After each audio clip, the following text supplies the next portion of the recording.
মালিককে টাইম দেওয়ার সময় আমার হাতে নাই।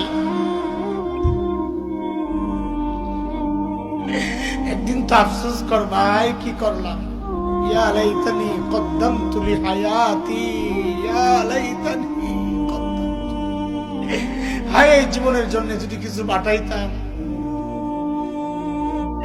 এই দেখ আমার দিকে তাকা, আমি তো এখন আফসোস করি, আরে যৌবনের 32টা বছর শেষ করলাম, আরে কি করলাম।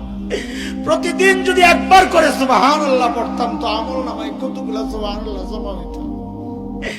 আরে 2 রাকাত করে নফল নামাজ যদি পড়তাম তো আমল নামায় কতগুলো নফল নামাজ জমা হইত। কি করলাম, কই কই ঘুরে ঘুরে টাইম শেষ করলাম।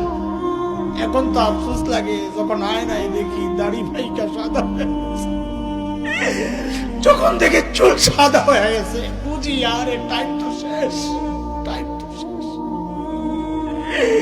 ডাক্তার এসে বলবে যে কোনো মুহূর্তে, আই কি করলাম।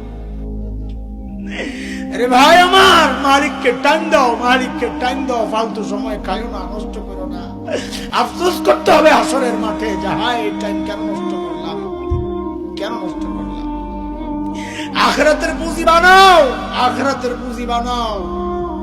পুঁজি তো বানাইছি, কিন্তু ওই ঘাটতির মধ্যে ওই আমল নামায় শুধু গুনার গুনাহ।